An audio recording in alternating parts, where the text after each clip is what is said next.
Good morning, everybody. Joe here, budgetboss.ca. Before I get started, I want everyone to like, double tap that Insta screen, subscribe, follow, get all over the social media at Real Budget Boss and the YouTube page as well. That YouTube page isn't looking as nice as I'd like it to, so get on there, subscribe, share, do everything you got to do.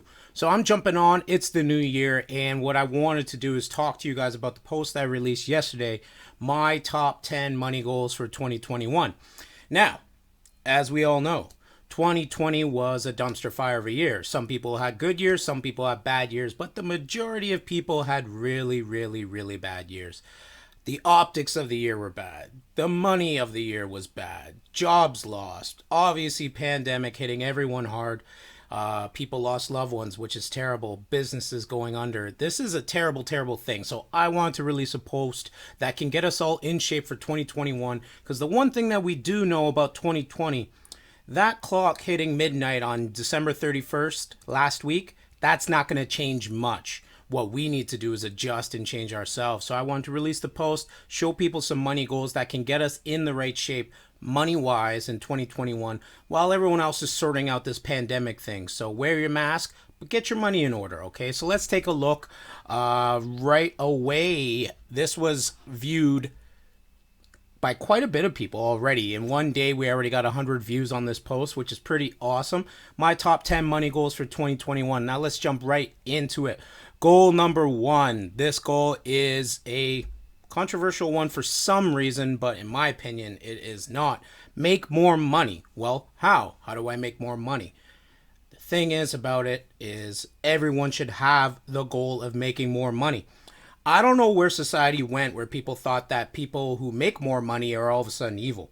We all need to get out of that mindset. We all need to get out of the mindset that people who become successful are now evil and people who are not as successful are virtuous for some reason. The big issue with it is that there's a certain amount of money it takes in our country, Canada, and of course in America as well, to live a decent life where you can do the things you need to do and some of the things you want to do. The issue with it is that not every income provides that. There's certain lower level incomes, and I've worked at these jobs before, that do not provide that. Now, what you need to do is focus on getting out of that rung and into a higher rung. Now, that is tougher than it sounds. I make it sound super easy, but if you could focus on this, your life will become immensely better.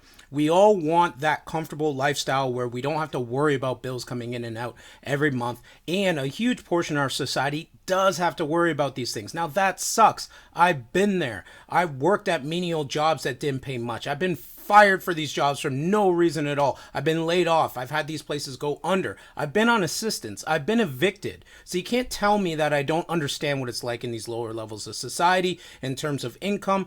I know what it's like. Now I'm so thankful that I'm not there anymore, and I want everyone else to get out of there as well. The big issue is that these jobs should be stepping stones to something better for yourself, a passion that you may have. And I'll be totally honest with you, I haven't met one person in their life right now that wants to be a sandwich artist, and that is their passion. And if that's you, great, make it happen. But for the most part, not the case. We need to focus on making more money. Make more money. I'm going to say it again. Make more money. You cannot save. You cannot invest. You cannot grow. You cannot protect if you do not make more money. You cannot own a home if you don't make more money. You cannot afford a car if you don't make more money. These are just simple things, and we all know this to be true. So let's focus on getting the skills in place to make more money. And this doesn't mean you're greedy because you want more money. It means that you want to be able to take care of yourself and the ones around you. So let's get out of that mindset of there's this level of people that make money, and if we're not in that level, these people are evil, and then we're some sort of virtuous or something like that. We need to get out of that. That's BS. This is what we need to do. We need to look after ourselves and make more money. And I give you a link here on how to make more money, how to ask for a raise or a promotion at your job. It could mean changing careers. It could mean upgrading your skills. It could mean both.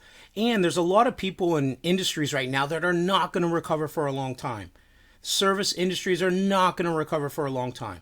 We've had 9 months of this pandemic already, and what we need to do is, if you feel as if your job will not recover for the next year, what are we going to do with this year? Let's upgrade our skills a little bit. Let's take a course maybe. There's a lot of grants and free COVID money going around where the government's actually going to give you money to study, upgrade your skills. Get that high school diploma if you never did. Get your GED.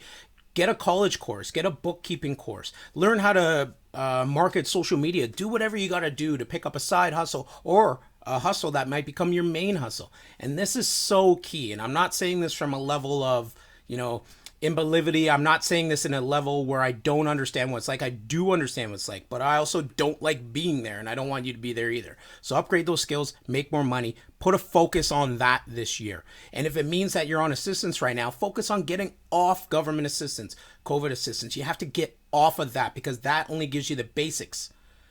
That's all it's meant to do. The government isn't going to pay for you to have a middle class life. So you need to get off of the assistance if you can. It's very difficult, but you can do it. I believe you can do it. I believe we all can do it. Implement a budget. Now, I have a link to my budget sheet. Let's all start doing that this year. Focus on money in, money out. A lot of us went on the Amazon rampage or the Uber Eats rampage, ordering every day. We need to not do that. Make sure your money coming in every month is more than your money coming out. It's not a hard concept, but people have a very difficult time with this. It is called positive cash flow, people. Budget in, bigger than money out. Part of your money needs to go to savings. Now, if you are at a level where you're not making enough money, see point one, make more money. This is why we need to make more money so you can save some money. So implementing a budget is very, very useful. A lot of people I know, once they saw the clarity of the budget, they curved some of their bad habits and actually started to change what they're spending on money every month. And that included saving and investing for the future. So that's a huge one. And that's why this site's called Budget Boss. So check it out. Build your money buckets. I love money buckets. Money buckets. So what I mean by money buckets is different areas or different places you put money for different purposes. So the first money bucket, your general checking account. This is your day-to-day. Part of your checking account does not include overdraft. So make sure that you keep a healthy amount in there. I recommend at least 1 month's bills in there because you're going to have the bills come out and the money come in. The bills come out, the money come in. So that account's going to go up and down as money comes out and money comes in. But you want a base level that will always stay there. For instance, $2,000, $3,000. And this can be your little mini emergency fund that you keep there. It also serves another purpose. Could be no fee banking at your institution. So me, the minimum balance I have to have for no fee banking is $5,000. Just so happens that that covers a few months worth of my expenses. So that's a very useful amount to keep there for me. No fee banking covers expenses. Money comes in and out, but I never get anywhere near zero, which is an amazing thing. But I always know in the back of my head, if I need that money there, it's there. Second bucket, general savings, usually attached right to your checking account. This account is not going to bear much interest. This is your savings account with the bank that even if you have a good amount of money in there, you'll see very little money in interest every month.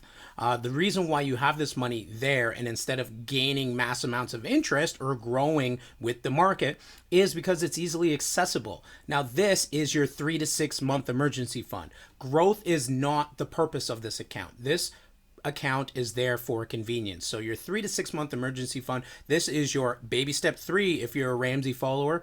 You keep it here. This is your second money bucket. First bucket day to day, second bucket emergency. Third bucket, here we go. This is the sexy account, your investment account. So in Canada, we have the tax-free savings account and the registered retirement savings plan. So this is the TFSA and the RSP. In America, you got your IRA and your Roth IRA. These are your vehicles where your goal with them is to never touch them.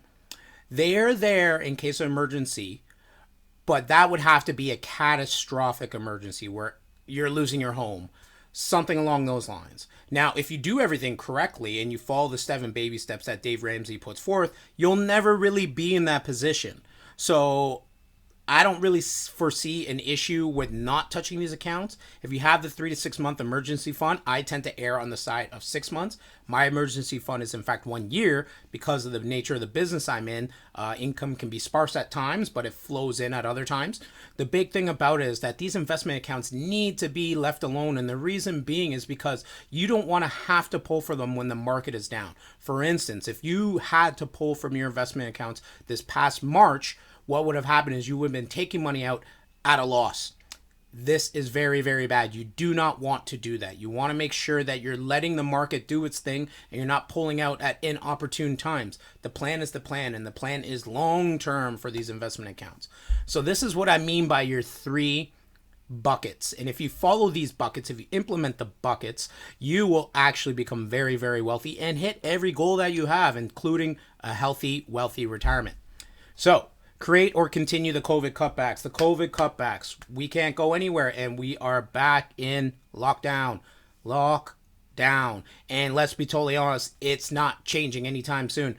We're not going anywhere. And I'm guessing, I'm hopeful March. My thought is maybe May. But if I were to place money on this, which I don't want to because I don't want to jinx it, but I'm hopeful that we can be out of this lockdown in March. The second wave is hitting us hard, so we need to get those vaccines out. But if you are not spending money on things that you were, i.e. dining out, drinking out, going on excursions that are now closed, what you need to do is continue these COVID cutbacks that you created. If you got an online shopping problem, cut that out. A lot of people have done this. If you are drinking more because you're at home, cut that out. We need to continue or create some COVID cutbacks and carry this lifestyle out of this. We will get out of this, but it's not going to be for a bit. And in fact, let's be totally honest, there could be rolling waves of lockdown throughout 2021 as cases surge and flow, ebb and flow. So we need to make sure that we create these cutbacks and carry them into 2022. If we develop these great habits now, we will carry them throughout our life. And then, you know what? You're wealthier. So if you have any issues with that, check out my post. I linked it in there. 50 budget hacks for 2021. And I shared it last week right before New Year's. So check it out. If you're looking at what you could cut back, check that post out. Very popular post. This one could be number 1. It could be number 2. It could be any 10. It could be all 10. Pay down debts.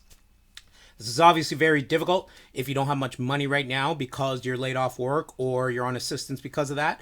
But you can develop the plan to when you get out of lockdown to actually pay down debt. And if you are not affected by the lockdown in terms of your employment, paying down debt is huge. Use those COVID cutbacks that I just mentioned to pay down your debt. If you have debt, you should be focusing on, even if it's a large amount, to getting rid of that within 3 years. I'm a big fan of the debt snowball. This is baby step 2 for Dave Ramsey fans. The debt snowball will help you pay down your debt quicker. Reason being is you're paying off the smallest debt first, moving your way up to the largest debt. The reason I believe this, and the reason why Dave Ramsey believes this as well, is because the momentum and the mentality that you get by knocking these small debts out is what's going to propel you to pay off the larger ones. The debt avalanche is where you attack the higher interest debt first. In my opinion, if you have a debt that's say $300 from a cable bill that's overdue or whatnot, and you have a $20,000 student loan, why not get that pesky little cable bill out of the way first? You'll get that out of the way. You'll stop getting the stupid letters from them, and then that will be gone, and then you can focus on that bigger debt. Instead, you could be spending 2 to 3 years to pay off that larger debt. Gazelle strength, obviously you're going to pay it off as quick as you can, but then that little one's still going to be hanging around. So you might as well get the momentum of paying off these smaller debts, smallest to largest. You'll knock those out of the way, and you pay the minimums on the other ones to keep yourself in good standing, and then get to that large one and take as much effort and positivity to get that out of the way. And that's where implementing the budget helps, because it shows you what you can afford towards debt repayment every month. So paying down debts, huge goal. I think everyone should focus on that while we're in lockdown, because let's be honest, we have nowhere else to go. Treat it like prison time. Get those push-ups in. Guilty of it. Gain some COVID weight. Got to get rid of it in 2021. But get those push-ups in. Get those sit-ups in. Get the debt gone. Act like you're in jail. Okay. actually invest your money. Now, this is a huge one. So I'm going to be releasing some posts over the next couple of weeks about investment time. TFSA contribution room here in Canada, that's your Roth IRA in America. That contribution room is new. So January 1st, we got a new $6,000 that we can put in our tax-free savings account. And RSP month is coming up in February. That's where your deadline is March 1st. So we need to focus on getting our investment contributions in. Now, it's a perfect time to actually review your investments. So many people I meet and help are actually having their tax-free savings account sitting in simple interest at the bank. Simple interest. Now remember bucket 2, where you're getting simple interest on your emergency fund account, and that's okay because that's what it's there for. Bucket 3, your investment account should be growing for the long term.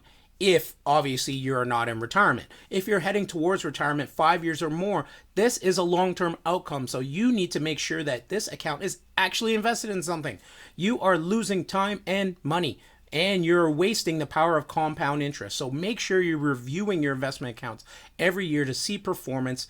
There's going to be fees attached to that, so you want to make sure that you're at least performing. If you're not getting the service and you're not getting the performance, then what's the point of doing it? So you need to make sure that you actually invest your money. So pull out those dusty papers, go online and take a look at your investment accounts and see the growth you've gotten or not gotten, and that is important. So do that. Check it out.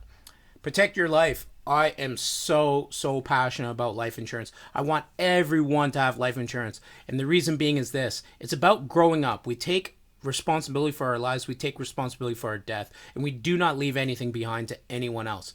The bigger thing about it, though, is when you do this and you're putting money towards something that you will not use. Because let's be honest, you're not going to use your life insurance. You are throwing that money into a bucket that you'll never touch because you're dead. So what you need to do is get in the mentality of doing that. What that translates into is you getting used to putting money into something that you may never touch. You know what that's just like? Retirement. You may never touch your retirement money. If you die prematurely, or you don't get to fully use all your retirement money because you die before it's gone, which is a good thing, let's be totally honest, which means that you didn't outlive your money. That means you've put money away that you may never touch, which allows it to grow for you. This is the money that you need to be in. This money needs to leave your hands, go away that's doing something productive for you, and actually help you moving forward. As to leave your hands, go buy some junk, and then that junk comes back to you, and then 30 years from now, you don't even remember buying that or have it anymore. So you need to actually get in this mindset. And life insurance is the cheapest, easiest way to do the adult thing. I help people who get life insurance policies on a regular basis. I've helped hundreds of people get cheap term life insurance. I recommend term life insurance unless you're estate planning, and then we can get into some more complex topics. But for right now, term life insurance is your best bet. You can get it for as cheap as pennies a day. I have clients that have life insurance that costs them $11 a month for $500,000 worth of term life insurance. This is an amazing thing. Get it? The process is all digital now. You don't even need to meet someone in person. It can be all done over the phone and email. I do phone call applications all the time. So message me if you want to talk about that. I can draw you up some quotes. We can do a needs analysis and see exactly where you fit in that. And if you're young and you don't think you need it, think again. Get it now, lock in the cheap price for a long duration, and then when you actually do fully need it, because you have that house, you have those kids, you have all that, you are going to be ready for that. You need to get into that mentality right now that you're putting the things in place to actually make your life better, and life insurance is the cheapest, easiest one to do, and I think everyone should do that. I pay quite a bit for my life insurance because I have a health condition that causes it to be more expensive, but most healthy people will be dirt cheap, and you don't have to do a medical exam. Honestly, it's gotten so easy to do. There's no excuse anymore, so just do it. Protect your paycheck cheaply. Step 8. So protect your paycheck. So as we all know, a paycheck has become uber important during these times. Well, it always will be important, by the way. And the next thing that stops your paycheck probably won't be a pandemic. More than likely, it will be you getting hurt or sick. The last pandemic was 100 years ago. Let's hope the next one is 100 years from now and we don't have to relive this in our lifetimes again.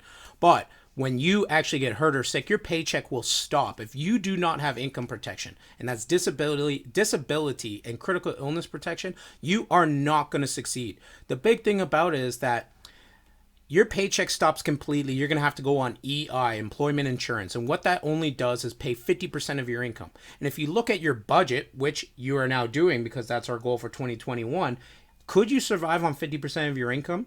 Even if you have a workplace disability plan, that might only pay you 60 or 66% of your income. Could you survive on that? Maybe you need a top up. Your workplace disability plan, maybe that's costing too much and you can opt out and get personally owned cheaper. Anything you can get personally owned is always better, but the numbers need to add up. So what we need to do is make sure that you're covered for disability insurance and critical illness. If you get sick, seriously sick, and there's a lot of people like myself, a disability won't stop me from working unless it's permanent. But what would stop me from working is if I get heart attack, cancer, stroke, and it knocks me out while I'm recovering. I want to make sure that I can cover my income during that time, and critical illness is something that helps you do that. So break out those dusty old workplace disability packages. Let's see what they look like, crunch some numbers, and see if something that you can do to enhance this, make it cheaper, make it better. Do that for yourself. And if you don't have coverage, you need it. Just think of your paycheck stop, and you don't have to think that far because look what's happening right now when people's paychecks have stopped. Number 9, review your mortgage. And this is a big one right now. Mortgage rates have dropped in half from 2 years ago. So if you renewed your mortgage 2 years or more ago, you are looking at 50% decline in your mortgage rate. What that means is that you are paying half the interest in your 5-year term than you were before. If you renew right now or refinance and actually take out that mortgage and shift it to a lower rate. I've helped numerous people do this over the past few months as rates have gotten to bare bottom rates, and I want to make sure that you're reviewing this mortgage on an annual basis. The reason being is as rates fluctuate and drop, you can actually make a lateral move that just takes years off the back end of your mortgage and saves you a ton of interest. Pull out those mortgage statements, see what they look like. If you're confused, shoot me a message. I can crunch the numbers for you. It's not that difficult to do. It's just about math. And if the math makes sense, change it up. And that's what I help people do on a regular basis. Last but not least, will and power of attorney. A will, everyone needs a will. You might not think you don't need a will, or you might not think you need a will, but everyone needs a will. Even if you don't have many assets, you still have things that you've accumulated that people should get. So ultimately, you need to put a will in place. And this is especially important if you have children. What's also important is a power of attorney. You want to make sure that someone can call the shots for you if you're incapacitated. If you're on a ventilator, you can't make decisions for yourself. So what you need to do is actually put a will and a power of attorney in place. You can do it for free. For free. You don't need a lawyer. All you need is a witness, okay? So you just get someone to sign off as a witness, but your will needs to be complete. You want your wishes taken care of. And this is 2021 stuff. We're putting on our big boy pants. Let's get some wills and powers of attorney in place. And these are my top 10 goals. You do all these things, you will actually be successful. And honestly, I think that most of these are pretty obtainable for people, especially if you are putting the budget in place, getting those simple ones in place, trying to earn more money, picking up a course. And I know a lot of people that are looking at these things seriously now that the new year comes. While we're doing resolution time, get these resolutions in place. So those are my top 10 money goals for 2021. I think they're great. Hundreds of people have already looked at this. I'm going to put the link in the bio. What I'm also going to put is actually the link to my budget worksheet, my monthly budget worksheet. And that worksheet has been downloaded by over 300 people. 3 more downloads came in this morning. I want everyone to check it out. It's an easy way to auto-populate your expenses and your income and show what you're spending on money on every month. It might be frightening. Get over that fright. Check it out. So once again, like, subscribe, follow. Check me out on YouTube, Instagram. If you're on Instagram right now, double tap that IGTV, okay? I want to get those likes in. Have yourself a great day, guys. Check out the 10 goals. Peace.